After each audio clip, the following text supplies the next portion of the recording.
Hello, Tributes, and welcome to the third episode of Ashes of the Hunger Games. Today we'll be going over the 180th Hunger Games. Before we start, I'd like to thank Christian Blanco, who made Tales of the Hunger Games, and Lauren, who made Panem Reborn. Without them, this series would not exist. I'd also like to thank Andrew McLean for making some of the art used in this video. Now, good luck, and may the odds be ever in your favor. After the reintroduction of the Hunger Games, one European country continued to be a thorn in Panem's side, and wasn't scared of what they'd do to them. This country was Belgium. Belgium established its Rebellion Assistance Headquarters in the Sognian Forest, or Sognian Wood, a dense 10,920-acre forest at the southeastern edge of Brussels, Belgium. In Panem, Belgium's Rebellion Assistance Headquarters went by a different name, District X. Some citizens of the outlier districts ran away to District 13 in order to get a hovercraft chartered to District X. Most of these citizens came from Districts 6, 8, 11, and 12. But District X did get citizens from other districts, even the career districts of 1, 2, 4, and 7. Panem eventually went to war with District X when they found out about its existence. After a few years, they had finally won the war a few months after the 179th Hunger Games. After the war, District X became an official district of Panem. The rest of Belgium was surprisingly allowed to stay independent, only District X being forced to join Panem. After District X joined Panem, it became the Sports District. Lucas Bogert, the leader of District X, would soon start negotiations with the capital in order to start a sports league in the districts. These negotiations wouldn't be accepted until the next games, however. After the introduction of District X, President Pontus Vesta walked out onto the stage in order to announce the Quell twist for the 180th Hunger Games. For this year's Quell, President Vesta announced that in order to remind the rebels that the odds were never in their favor, tributes will be reaped from a pool of families who have never signed up for Tesserae. This announcement was met with screams from families who had never signed up for the Tesserae that Panem had offered. The career districts also got mad because the twist implied that there would be no volunteering. President Vesta then continued his announcement by stating that the 3-for-4 rule would not be in use this year, and all districts would be sending in the normal amount of tributes. This disappointed many districts, as some districts still hadn't been picked to send in the extra tribute, and these districts wished to have a better chance by getting an extra tribute. In District X, all the youths were rounded up. Since District X was a new district, none of the citizens have ever signed up for Tesserae and Panem, so all the youths could be reaped from still. When Maximus walked onto the stage, he glared at the Dutch citizens of this district, and the citizens from mainland Panem who had run there. He even recognized some of his old friends from District 2 in the crowd, and glared at them more intensely than all the others. Maximus sighed and continued to glare at the enclosures while walking over to the female reaping bowl. When he arrived at the bowl, he picked out a pristine white piece of paper. He then read out the name of 17-year-old Callista Yaroon. Maximus glared down at the piece of paper as he recognized this name as one of his closest friends from the academy when he was younger. When Callista heard her name, she jumped a little in surprise. Her brown hair flowed in the wind as she looked at all the other people who surrounded her in her reaping enclosure. Maximus rolled his eyes at this reaction, and he himself tried to hurry her up and get her out into the aisle. Eventually, Callista walked out into the aisle. Maximus gave her a surprised look. She was a lot prettier than he last remembered her being. As she walked down the aisle, she received stares from the people in the reaping enclosures. When Callista got onto the stage, she looked into Maximus's eyes and shook her head. She slowly shook her head, wishing this was just a nightmare. Maximus actually showed compassion for his old friend, giving her a hug before she went over to the wall behind Maximus and took her spot against it. Maximus then walked over to the male reaping bull, glaring at the male reaping enclosures.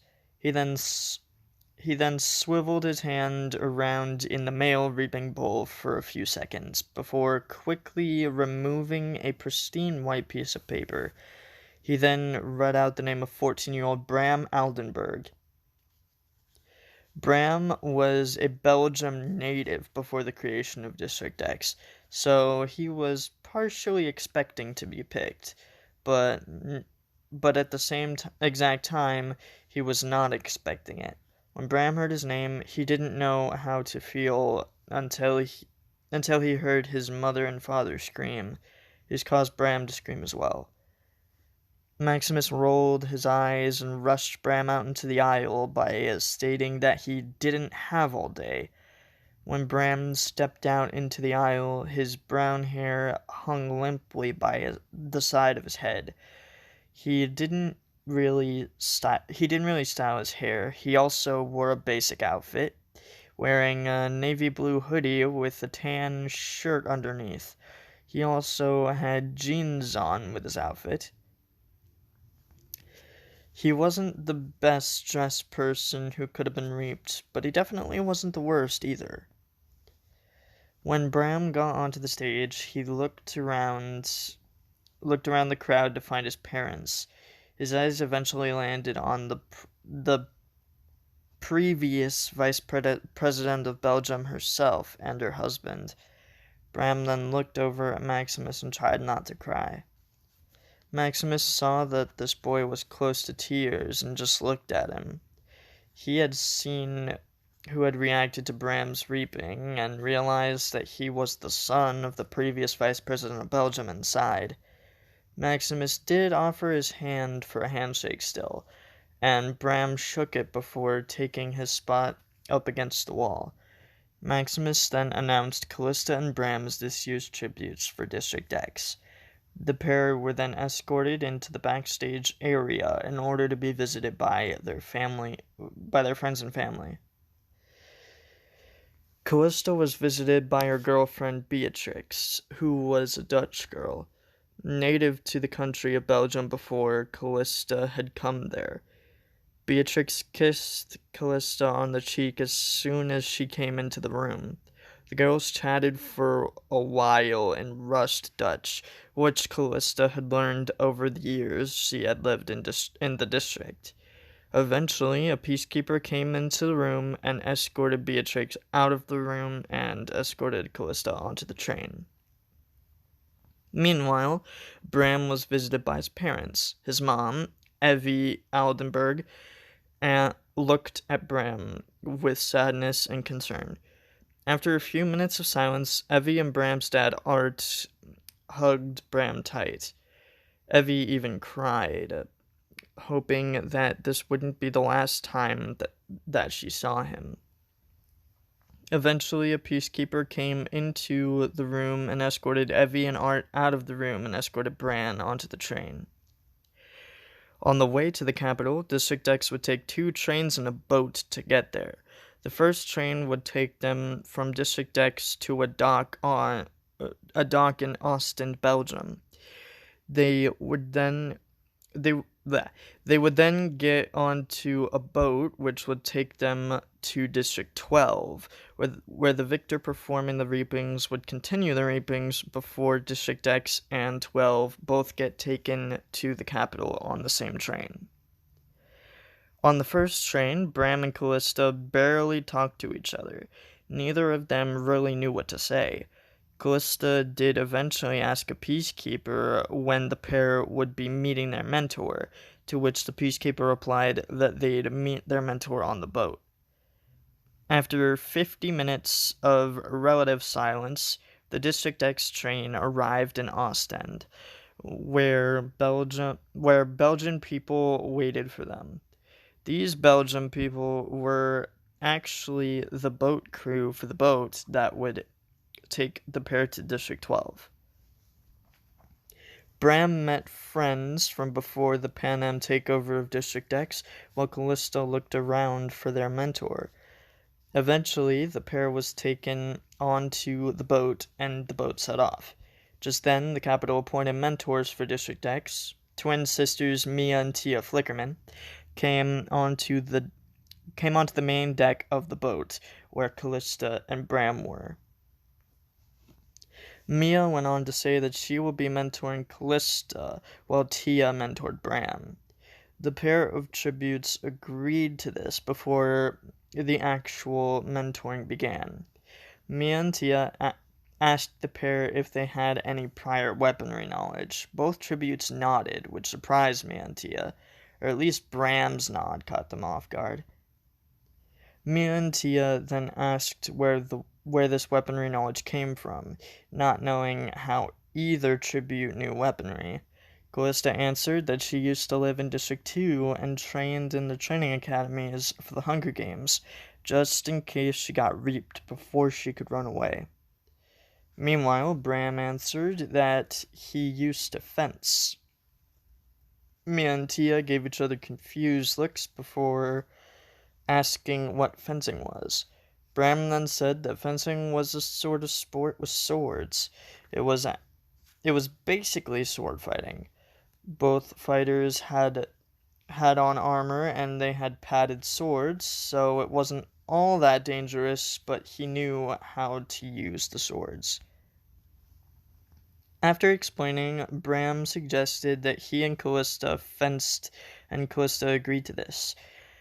She had been a fencing opponent of her girlfriend in order for her to practice for her tournaments.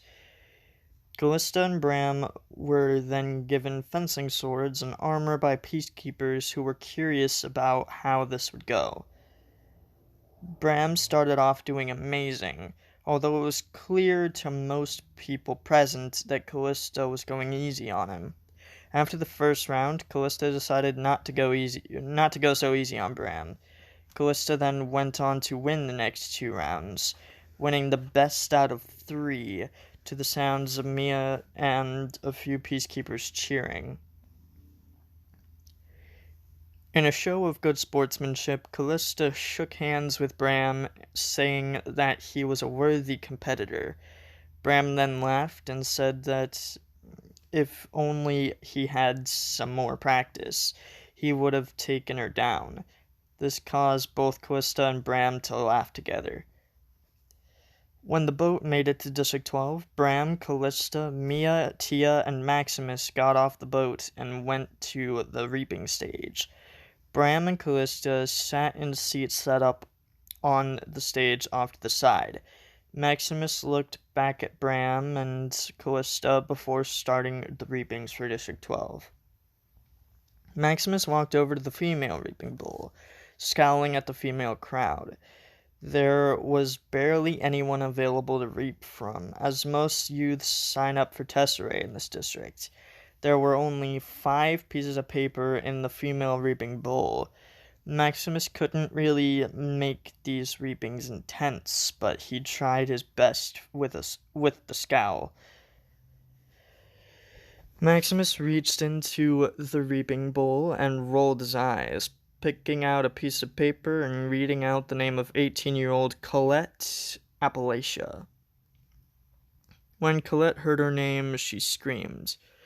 Colette was the only female out of everyone who could have been reaped that didn't have any hunting experience or any experience in weaponry whatsoever. Colette soon stepped out into the aisle and started to walk down it, her long blonde hair flowing in the wind. Colette's green eyes darted around the reaping enclosures, hoping someone would volunteer. But the further she got down the aisle, the more hope she lost. When she got onto the stage, Colette looked down at Maximus's offering hand and shook it. Colette still had tears in her eyes as she did this, which caused Maximus to roll his eyes. After shaking Maximus's hand, Colette took her spot against the wall. Maximus then walked over to the male reaping bowl, with that same scowl he had before. When Maximus arrived at the male reaping bowl, he saw only 3 pieces of paper in it. He rolled his eyes at this, wondering if all the outlier districts were going to be like this. He stuck his hand into the reaping bowl and picked out a piece of paper. He then read out the name of 16-year-old Charleston, Appalachia. When Charleston heard his name, he screamed and burst into tears. At this point, Maximus was audibly annoyed with this district and already wanted to leave. Maximus realized that Charleston was somehow related to Colette, but he was the brother of his district partner last games, and he killed her with no problem. So why couldn't these District 12 pussies do the same? Eventually, Charleston was forced out into the aisle by peacekeepers. Seeing Colette on the stage only made him cry harder, as he was forced down the aisle by the peacekeepers. After a little while, Colette also started to cry as her brother made his way down the aisle. When Charleston got onto the stage, he wiped a few tears with his hand. He then saw Maximus's offered hand and then shook it. Maximus was disgusted as he shook Charleston's teary-stained hand. Charleston then took his spot up against the wall. Maximus then announced Colette and Charleston to be this year's tributes for District 12. Colette and Charleston were escorted to the backstage area as Bram and Callista were escorted to the train to wait for them. Colette was visited by her parents, who cried as they hugged their daughter for what could possibly be the last time. Colette then finally let out a few tears as this occurred. She hadn't actually let the tears loose when she was reaped, and she managed to hold in her tears when her brother was reaped, which surprised most people in Panem. After a while, a peacekeeper came in and escorted Colette's parents out of the room and escorted Colette onto the train. Meanwhile, Charleston was visited by his girlfriend Kalina. Kalina hugged Charleston tight and cried on his shoulder, not wanting to let him go. Kalina had wished that volunteering was allowed. Kalina explained that her brother wanted to volunteer to save Charleston, but he wasn't allowed to. Eventually, a peacekeeper came into the room and escorted Kalina out of the room and escorted Charleston to the train. When Charleston and Colette arrived on the train, they saw Mia, Tia, Bram, and Callista at the lunch table in the train. Just then, their mentor Mercy, victor of the 168th Hunger Games, came into the train compartment and sat with Mia, Tia, Bram, and Callista.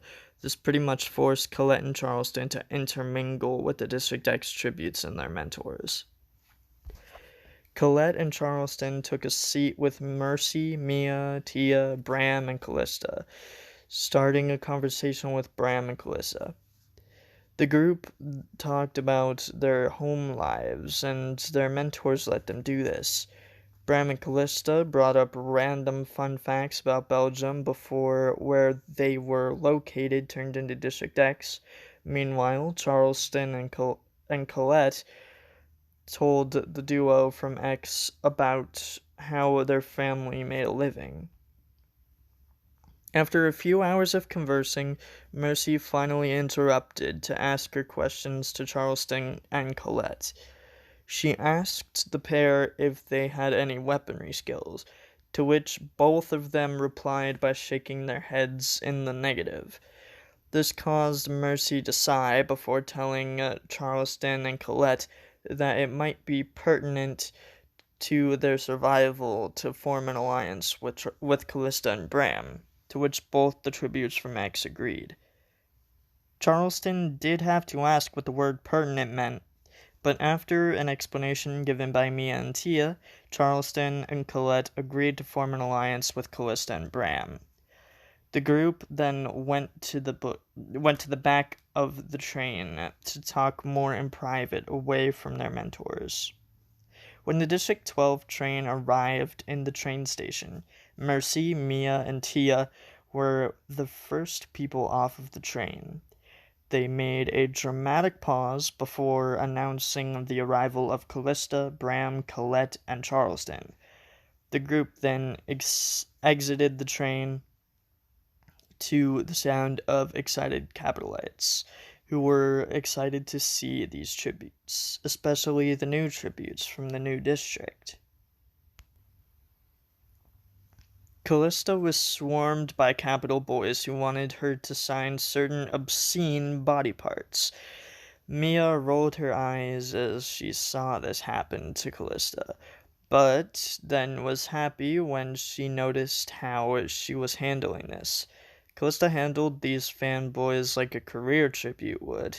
This did scare the other tributes on the platform, who thought that Callista would leave them for the career alliance. Meanwhile, Bram was swarmed by Capital TV news personnel. These TV personalities tried to interview Bram. Bram's heavy Dutch accent was a little hard to understand, but his English was impeccable, having learned it when he was younger. Colette was swarmed by capital girls who asked her for absurd things. One of these girls asked Colette to give her her bra. Another asked Colette to sign her chest. These things made Colette a little uncomfortable, and she politely declined during doing these obscenely absurd things.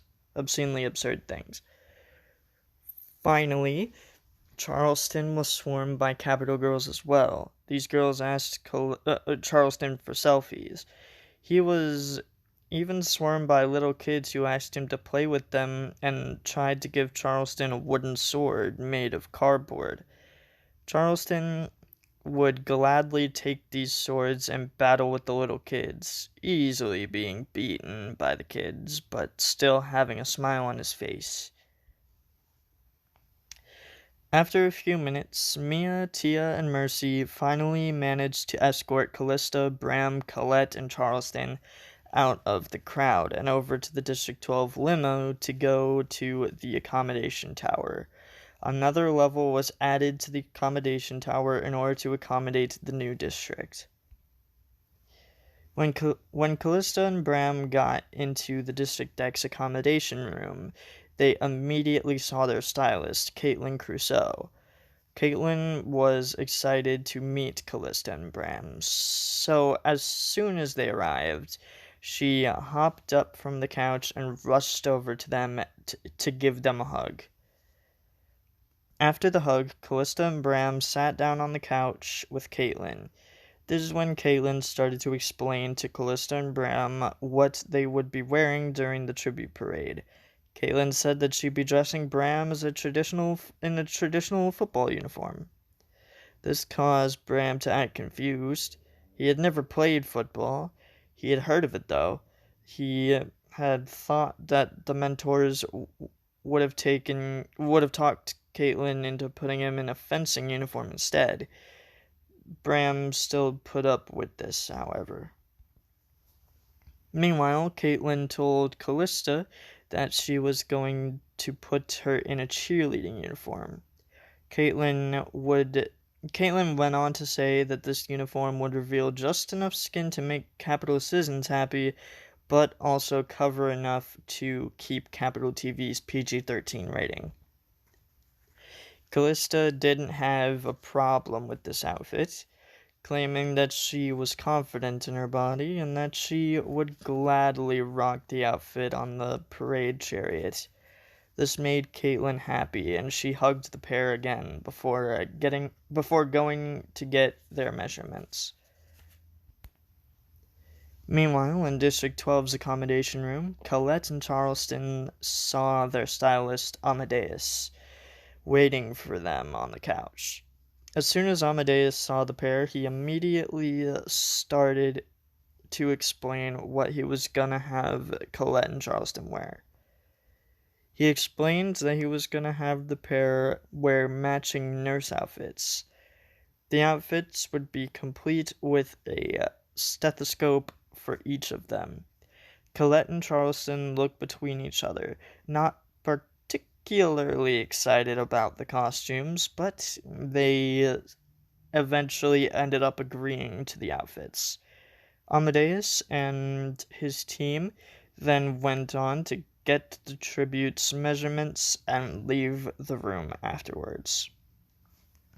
In the tunnels, Callista and Bram immediately walked over to the District 12 chariot and started chatting with Colette and Charleston. Colette, Charleston, and Callista all knew who to be suspicious of, and the trio pointed the suspicious tributes out to Bram. Eventually, the chariots were called out of the tunnel. Colette and Charleston bid Bram and Callista farewell as Bram and Callista ran to their chariot, right behind the District 12 chariot.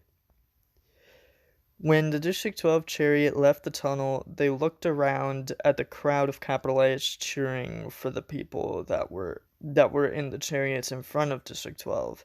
The nurse costumes didn't really get a lot of attention. Just then, the District X chariot left the tunnel. Capitalites all throughout the crowd looked over to Callista and Bram. The Capitalites cheered for Callista and Bram. More for Callista, though, concerning the more revealing nature of her outfit. After the parade, in the District 12 apartment, Colette and Charleston complained to Mercy about not winning the Best Dressed Tribute this year. Mercy sighed and asked who had won Best Dressed Tribute, which garnered an annoyed look before Charleston answered that District 1 had won Best Dressed Tribute this year. This caused Colette to go into a rant about how the career districts already get enough sponsors for being career districts. She also stated that District 12 would never know what it feels like to be pampered like the career districts. Charleston and Mercy both sighed and agreed with Colette's thoughts eventually. After a few more moments of complaining and ranting, Colette and Charleston went to their rooms to sleep. After they did this, Mercy sat on the couch and drank a bottle of wine that she had grabbed from the fridge during the ranting. Meanwhile, in the District X apartment, Callista and Bram walked into the room. Bram took off the costume, wearing his normal clothes underneath. Callista also did the same. Callista and Bram then sat on the couch with Mia and Tia. The group talked for a good long while and had some laughs. After a little while, Callista went to her room. Meanwhile, Bram continued to talk to Mia and Tia for a little while longer. Bram did eventually go to bed, however. The next day was the beginning of training. After explaining the rules of training to the tributes, like always, Lucian and Argentis let all the tributes loose in the training center. Callista and Bram immediately decided to meet up with Colette and Charleston, after being released by Lucian and Argentis. When Callista and Bram found Colette and Charleston, they were already getting friendly with Zambia from 6, Oakland from 7, and Lotus from 11. Two pairs of this group were getting closer than others. These two pairs were Colette and Zambia, as well as Bram and Oakland. Meanwhile, Callista, Charleston, and Lotus all talked about their girlfriends at home, who they desperately wanted to return to. During the duration of training, Bram would be caught on multiple occasions flirting with Oakland. This flirting wasn't against the rules, and it was consensual with Oakland. This just made the other members of the alliance feel bad for the pair. Meanwhile, Colette and Zambia also flirted, but it was less hidden from the group. They would occasionally kiss in front of their allies. This annoyed the group slightly, but some members of the group also found this cute. As the group went through the training stations, the Career Alliance was always with them. Most of the careers made fun of the smaller group, with a bunch of weak outliers and a couple of tributes from the new district. But one tribute didn't make fun of this group. This tribute was Artemis from 2, who admired the fact that these tributes were already so close on the first day. Unlike all the other careers, Artemis knew that this smaller group could possibly end up being an unforeseen threat. This caused Artemis to be nicer to the smaller group than the others. This would go on for the duration of training. On the final day of training, the other careers got tired of Artemis treating the other group nicer than she treated the careers. The careers kicked Artemis out of the Career Alliance and started to mock her as she went through the stations. Callista was the first member of the other group to notice this, considering Artemis was one of her old friends in the academy. Eventually, Callista talked the others into allowing Callista to talk to Artemis. During this conversation, Callista invited Artemis into the alliance, and to everyone's surprise, Artemis accepted the invite. Artemis would then join the others as they went through the training stations for the rest of the day. As the group went through the training stations, Callista and Artemis would teach the group how to fight with throwing knives. The group was also taught how to fight with swords by Bram. Oakland and Lotus also taught the group about toxicology. Zambia taught the group how to rewire electric circuits. Finally, Charleston and Colette would take the group to the medical station and teach them all sorts of medical things. As this went on, Artemis and Callista started to get closer to each other. The other members of the group noticed this happening, and some thought it was cute, as they didn't know about Callista's girlfriend. Meanwhile, Lotus and Charleston exchanged concerned looks, but being worried not for Callista, but rather for her girlfriend. During the solo evaluations, Colette showed her skills in toxicology that she learned from Oakland and Lotus. This was a relatively boring skill, but it was also quite useful. As a result of the boringness of the skill, however, Colette got a training score of 6. Meanwhile, Charleston showed his immense skill he had gained in swordsmanship via the teachings of Bram. The overseers were very surprised by the skills shown in a relatively bad area for District 12 tributes. Usually, if the District 12 tribute used swords in the solo evaluations, they'd get a low score because of how bad they were. Meanwhile, Charleston actually impressed the evaluators. In combination with the notes taken by Argentus and Lucian, Charleston's swordsmanship got him a score of 10. Meanwhile, Callista showed her skill in throwing knives, hitting 10 out of the 12 targets in the bullseye. The 2 that she had missed the bullseye of just about missed, by mere centimeters. This impressed the evaluators, although she was from District 2 originally, it had probably been a while since she set foot in one of their training academies. So, her skills definitely impressed. The impressive showing of skill earned Callista a training score of 9. Finally, Bram showed his skill in swordsmanship as well.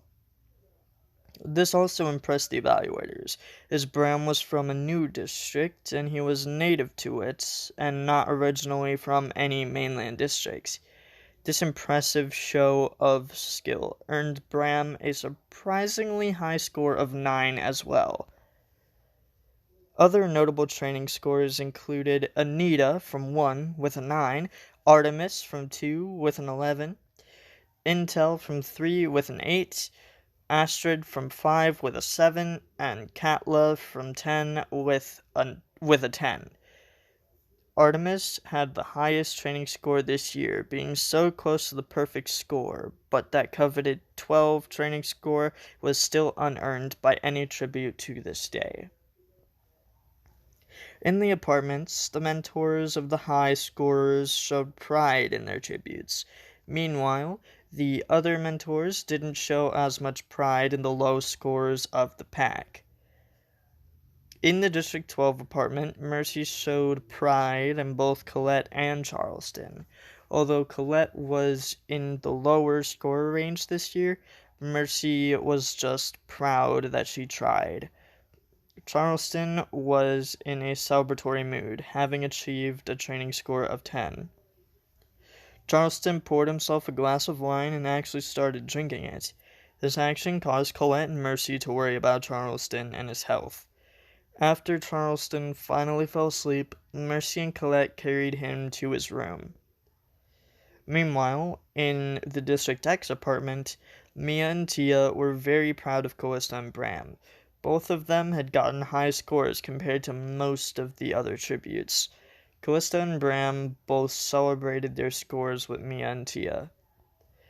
After a long night of celebration, Callista and Bram eventually retired to their bedrooms. After this occurred, Mia and Tia drank a bit with the Avox in the room. After a bit of time, Mia and Tia also retired to their bedrooms for the night. On the night of the interviews after the entertaining interview of Lotus, it was time for Colette to go out onto the stage for her interview. Colette walked out onto the stage in a beautiful black dress. She tucked some of her hair behind her ear as she sat down. When she sat down, the interviewer complimented Colette on how gorgeous she looked in the dress. This made Colette blush a small bit and made Zambia a bit jealous backstage. As the interview went on, Colette would get complimented a few more times, and she blushed more and more each time. By the end of her interview, Colette's face was red like a strawberry. Colette's final question came as a surprise to her. Her last question was if Colette had anyone special waiting for her at home. Much like Adelaide and Sophia from the 176th Hunger Games, Colette answered, "Not at home." This answer wasn't expected, but the Capitol crowd knew what it meant this time around. The interviewer then asked which one of the tributes Colette had fallen for, to which Colette replied that she had fallen for Zambia. This caused the crowd to cheer, and as Colette walked off the stage with a smile. Next up was Charleston. Charleston wore a basic black and white suit. This suit was loved by the girls in the audience, specifically. The interviewer started off by complimenting Charleston's suit. Charleston would smile at this compliment, and he would return his own compliment, saying that the dress the interviewer was wearing was beautiful, causing the interviewer to blush. As the interview continued, Charleston and the interviewer would spout compliments back and forth at each other. This caused Charleston's interview to run a bit long, annoying everyone backstage except for Callista and Bram. Charleston answered the interviewer's questions to the best of his ability. After his final question, Charleston gave the interviewer one last compliment and kissed her hand before walking off of the stage to the sound of cheers. Next was Callista. Callista walked onto the stage in a beautiful navy blue dress. As she sat down, she pushed some of her hair behind her ear. The interviewer immediately complimented Callista's dress. This compliment didn't cause Callista to blush like it did for Colette, though. As the interview went on, the interviewer tried everything to get Callista to blush, but it did not work. Meanwhile, Callista tried her best to answer the interviewer's questions to the best of her ability. Her questions were more targeted to how Callista felt being reaped from the newest district. Her final question was if she had anyone special waiting at home. Callista answered that she had a girlfriend at home and smiled at the cameras. She then told the crowd and cameras how much she loved her girlfriend. After doing this, she stood up and walked off the stage to the sound of cheers and applause. Finally, it was time for Bram's interview. Bram wore a red suit with black accents. When Bram sat down, he was immediately a hit on the Capitol stage tonight. The interviewer complimented Bram's suit, and Bram thanked her before the interviewer started his interview. Bram answered the questions he was asked with intelligence and excellence. His thick Dutch accent was a little hard to understand at first, but soon the Capitol audience caught on and started to understand what the young man was saying. After his final question, Bram looked at the cameras with an innocent face and mustered the courage to say what he had been hiding since training. He stated to the cameras and the crowd that he had feelings for Oakland. This statement caused the entire group backstage to cheer for Bram, and it also caused the Capitolites to cheer as Bram walked off the stage with a smile. That night at the apartments, a few things happened. In District 12's apartment, Zambia had snuck in and hung out with Colette for a little while, out in the main room of the apartment, before going into Colette's bedroom and getting intimate with her. Meanwhile, in the District X apartment, Bram and Oakland hung out on the couch, not going much further than cheek kissing. Meanwhile, in Callista's bedroom, Artemis was mad at Callista for not telling her that she had a girlfriend. Artemis thought that her and Callista had something, but pointed out that the fact that Callista had a girlfriend already completely changed that. Artemis and Callista would continue to argue about this fact for half an hour before Callista just kissed Artemis. Artemis didn't stop this from occurring, but didn't let it go any further than that before leaving the apartment. The next day, the tributes were split amongst two separate hovercraft. This was for the same reason as it had been in the 176th Hunger Games.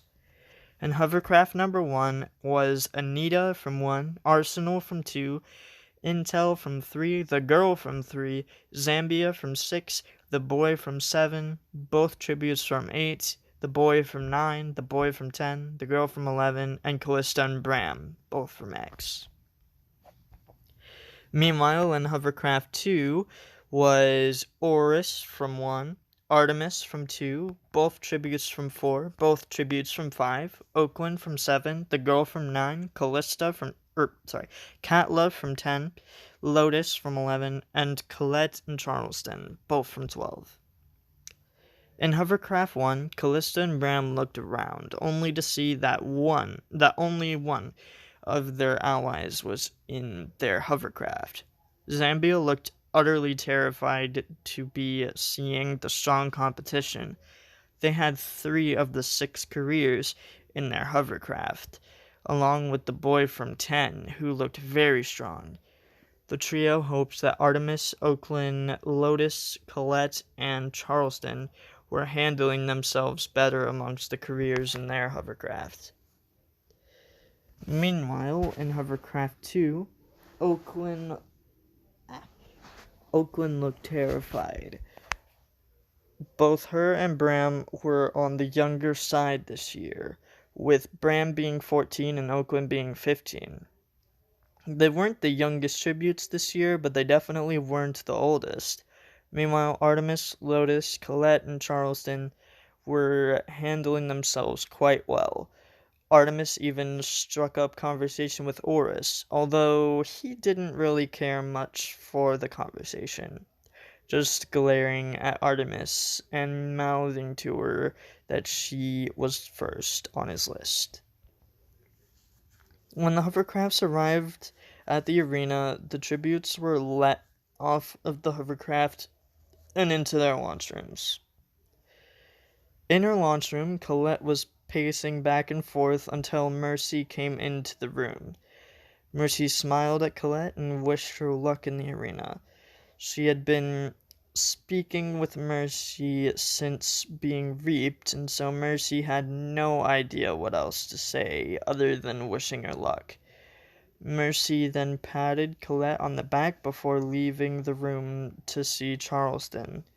After Mercy left, Colette sighed and stepped into her tube, ready for what was to come, or at least as ready as she'd ever be.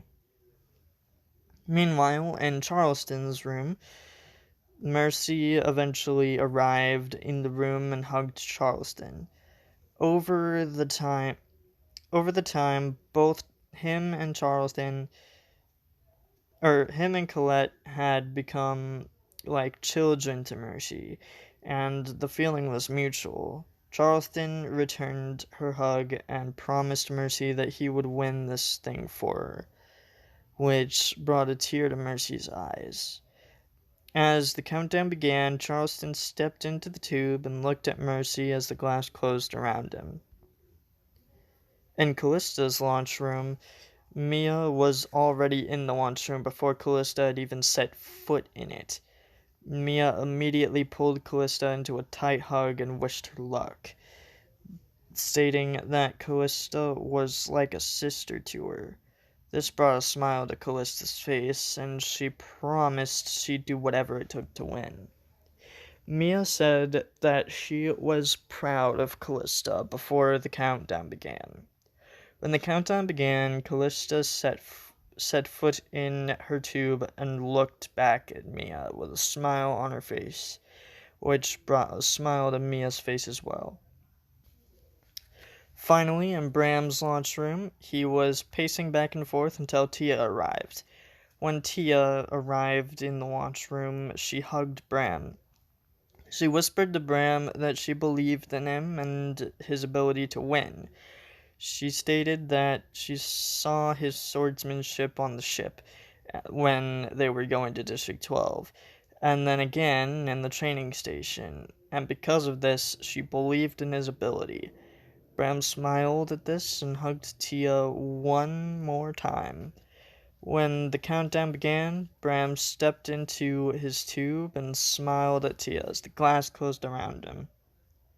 As the tributes were lifted into the arena, they looked around to see they were indoors yet again. This arena was a recreation of one of the many museums in Washington, D.C., known as the Smithsonian National Museum of Natural History.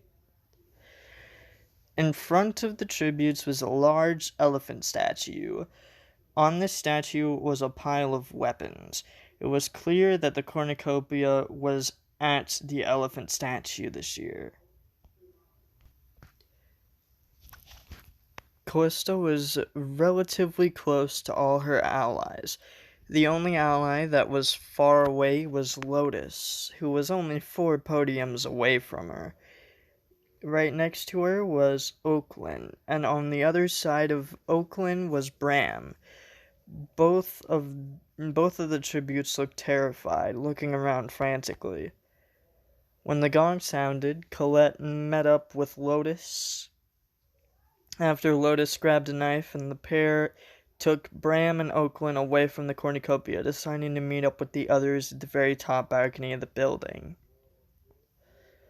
Meanwhile, Charleston and Callista ran into the cornucopia and grabbed swords. Artemis and Zambia met up with the pair and grabbed some knives. The group then turned to see Anita running at Callista with a spear. Artemis easily pushed Callista to the side and threw her knife into Anita's head, sounding her cannon immediately after.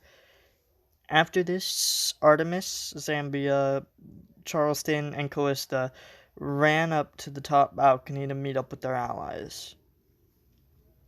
After the bloodbath, 7 cannons sounded.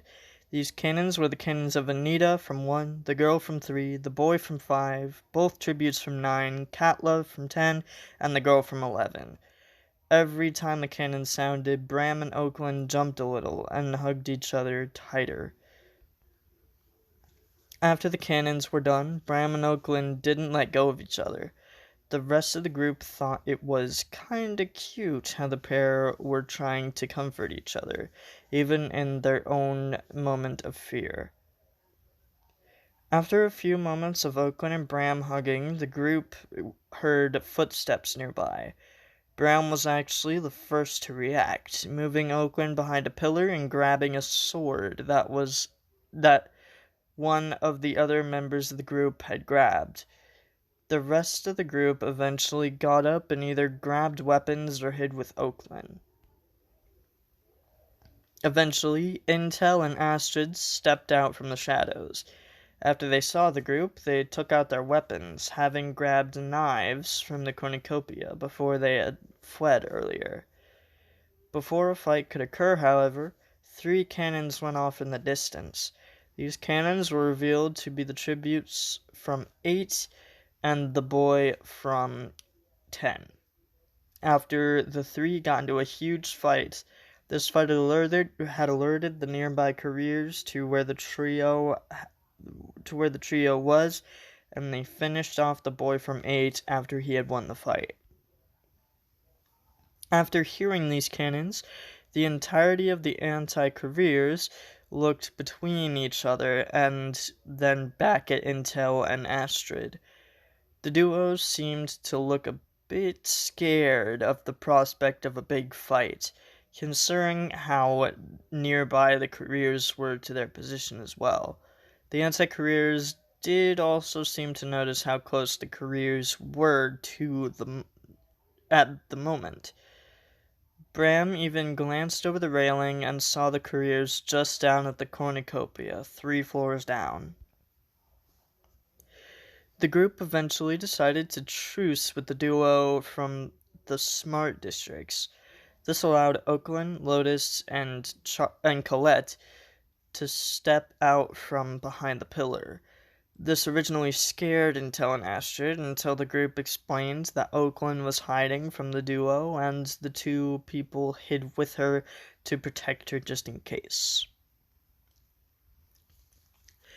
After letting their guard down a little, Lotus and Colette joined the group. Oakland was still a little apprehensive, though. Bram noticed this and decided to stick by her instead of the rest of the group until Oakland finally decided to join the group. Intel and Astrid were given food and water by the bigger group, and they chatted in hushed tones so the couriers wouldn't hear. Most of the tributes in the group were listening to Bram and Callista talk about what life was like in District X, being surprised that Callista was actually from a career district.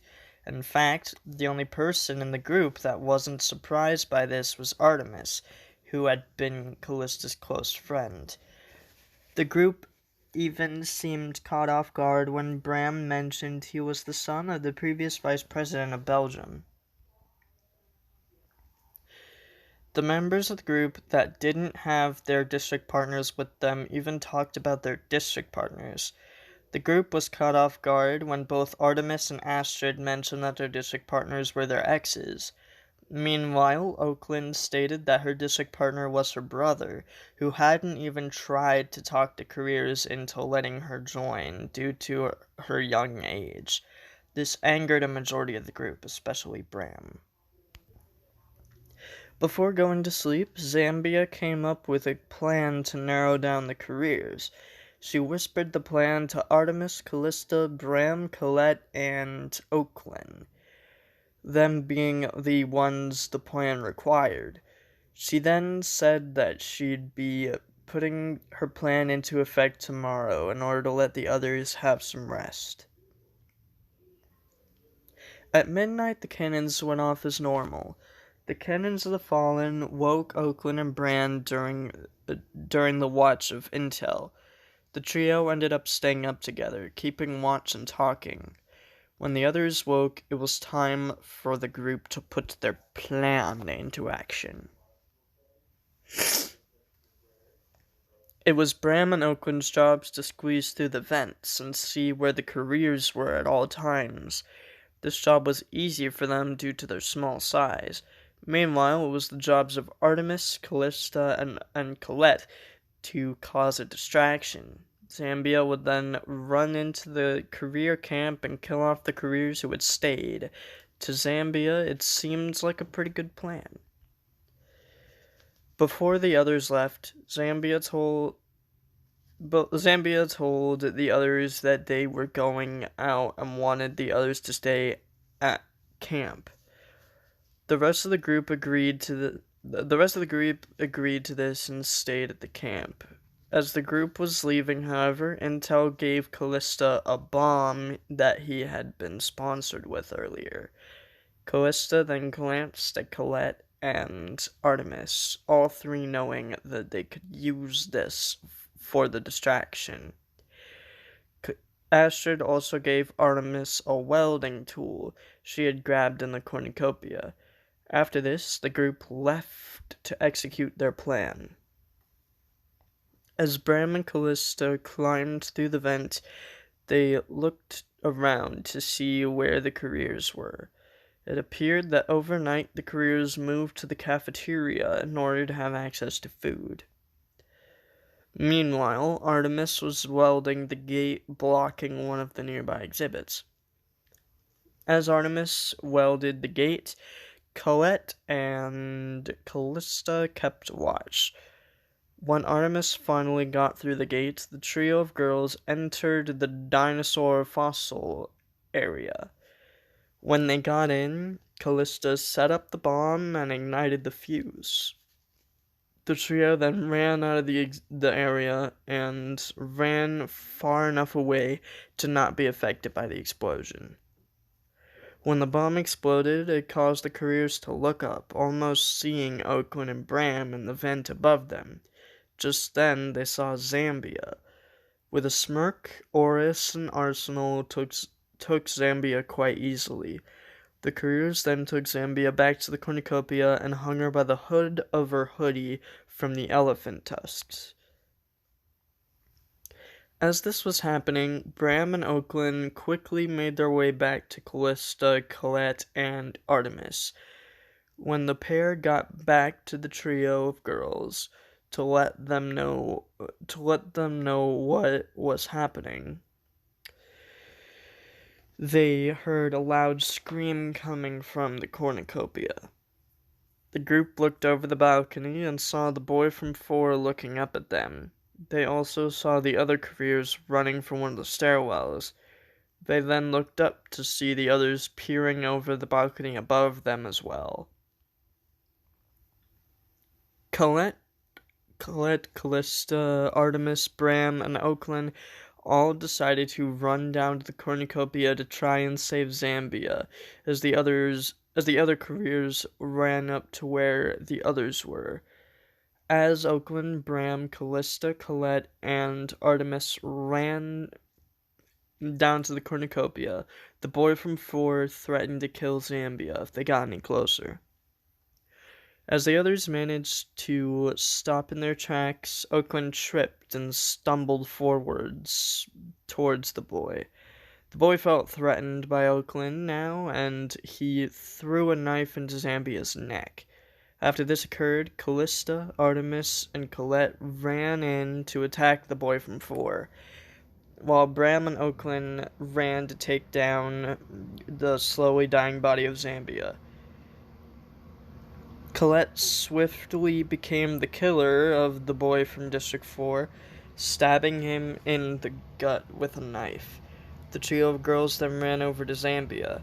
Colette held Zambia's dying body in her arms, crying. Before dying, Zambia made Colette promise not to use so much morphling anymore. Colette agreed to this, and Zambia kissed Colette before succumbing to her injuries, sounding her cannon. After this occurred, the other careers had finally made it up to the rest of the group. Intel and Astrid were easy pickings for the career, mainly coming from the boy from 7. But when they saw how fast the Outliers had taken out the boy from 8, they all tried to run. As they ran, a sharp pain was felt in the back of the boy from 7. He fell to his knees as he watched the other careers run away, leaving him behind.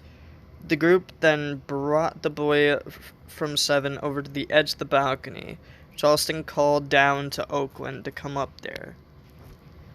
Oakland looked confused, but she eventually agreed, walking up to the top balcony via the stairs. When she got to the top, she saw her brother and district partner being held back by the others. Oakland coldly walked over to the boy from 7, her brother. She then grabbed his struggling body and threw it over the side. It fell right onto one of the tusks of the elephant, breaking his back and dying in only a few minutes. Eventually, Colette, Callista, Bram, and Artemis also met up with the rest of the group.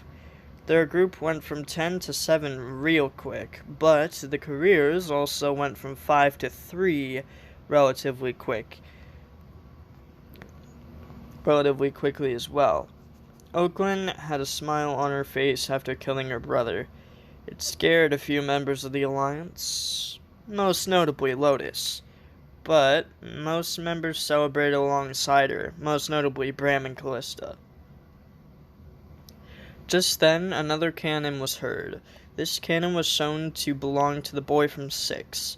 Just then a voice boomed in over the intercoms. This voice was head game maker Lucretius Summerfield. Lucretius stated that instead of a normal feast being held this year, 5 podiums will be able to be chosen from. Each tribute would have to climb onto a podium with one other person. The pairs would not be allowed to fight until the podium stopped rising.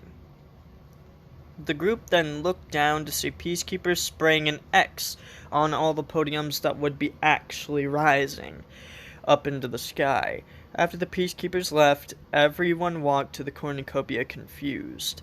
Some tributes got onto the podium with their close friends, thinking they were going to be going to a new arena. Meanwhile, others were more smart about how they picked who they'd be paired with.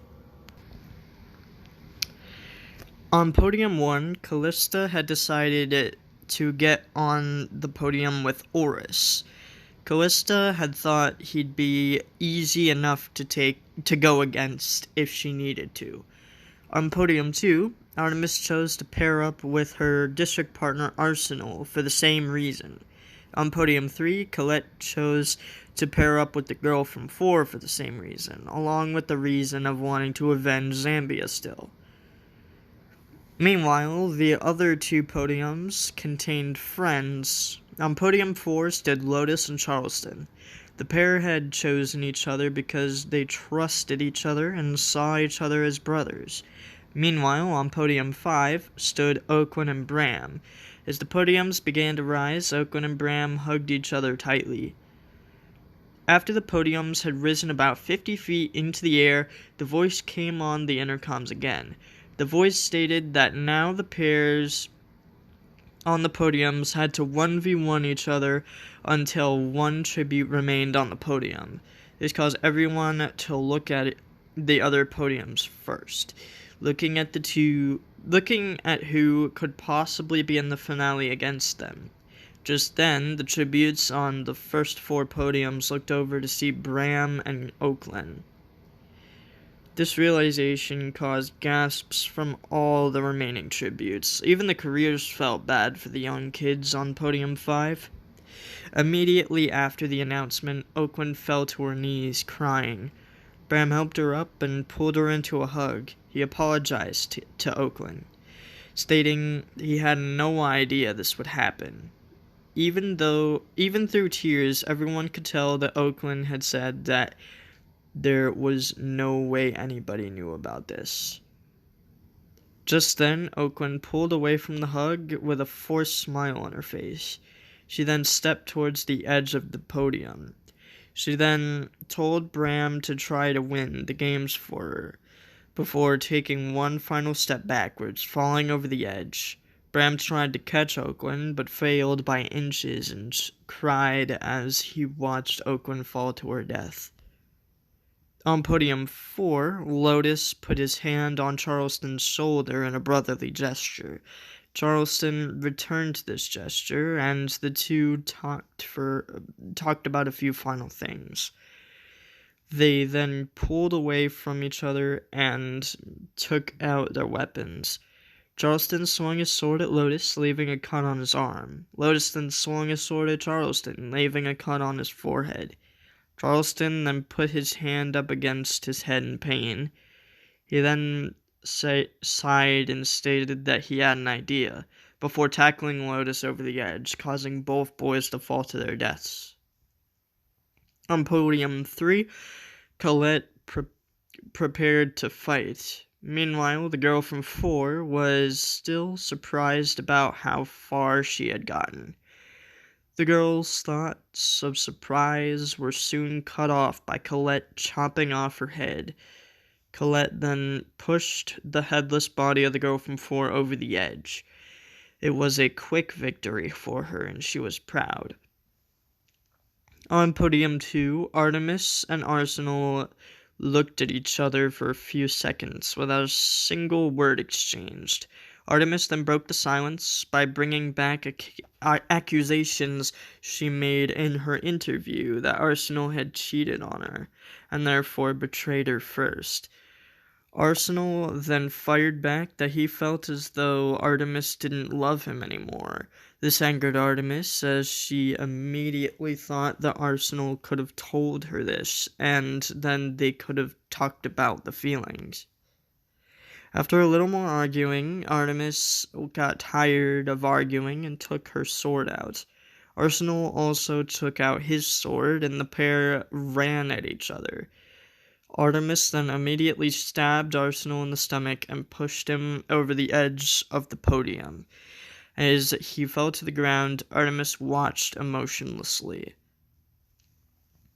Finally, on Podium 1, Callista and Oris looked at each other with intensely angry faces. The pair didn't exchange any words before taking out their weapons and attacking each other.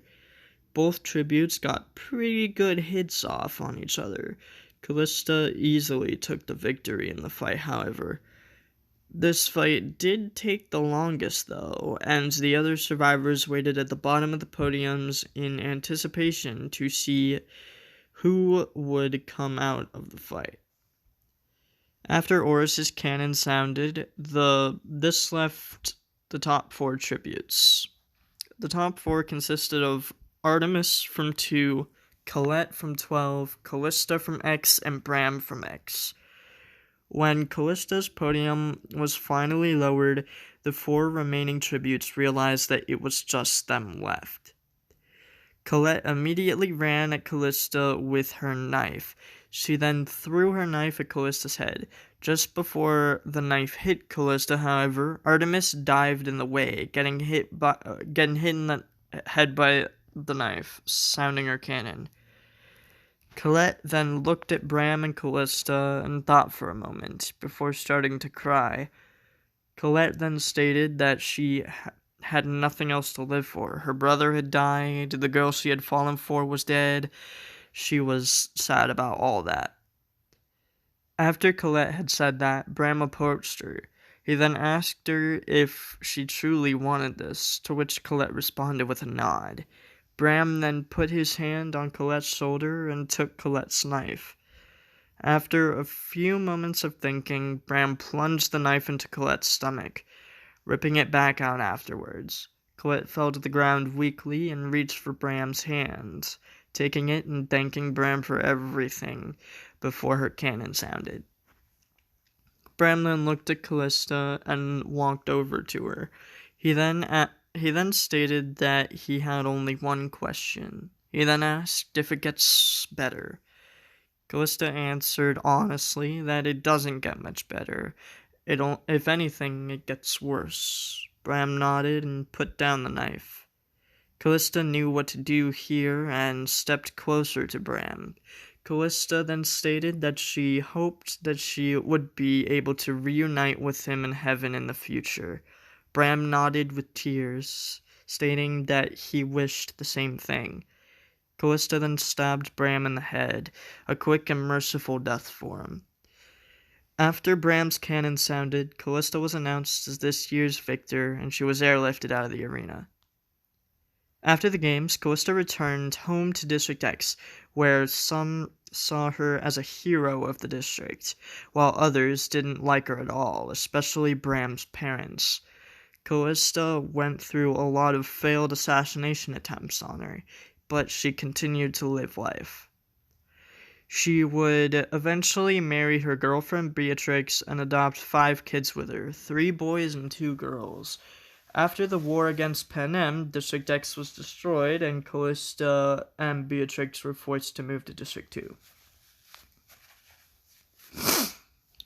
In District 2, Callista and Beatrix settled into a regular Victor's Village house, as opposed to the unconventional Victor's Village houses of Jack and Benji. Callista and Beatrix would eventually take their kids, would always take their kids outside to run about. During this time, the duo actually got close with the parents of Artemis. Eventually, Callista and Beatrix would open up an orphanage which they ran with Artemis's parents. Their orphanage would be an amazing home for those who couldn't find one. It would remain open for thousands of years, still being open today. The Yaroon and Sproul Orphanage started as a labor of love, and lives on today as a way to remember all those who were lost in the games that came from it. The descendants of the Yaroon and Sproul families made a promise to keep the orphanage running, and still have managed to keep the promise. Callista was also known to form strong bonds with all the first 25 victors of the Ashes timeline. Her strongest bond was with Jack and Benji. This trio would always be known for causing trouble in the capital, however, whenever they were there. The trio was known for small pranks, like putting a whoopee cushion on the president's seat. They'd always cause laughter in the capital. Whenever they were there, the Capitolites knew it'd be a fun day. So yeah, guys, that's the end of the 3rd episode of Ashes of the Hunger Games. I'm sorry it took so long to come out. I was going through a lot of writer's block, and just, again, this is like one of those longer episodes, so obviously it's going to take me a little while to write anyways, even without writer's block, so, there's that. But anyways, the next episode, we will go over the files of the 181st through 184th Hunger Games. Anyways, if you enjoyed this video, then be sure to slap that like button. And as always, stay awesome. Bye-bye, everybody.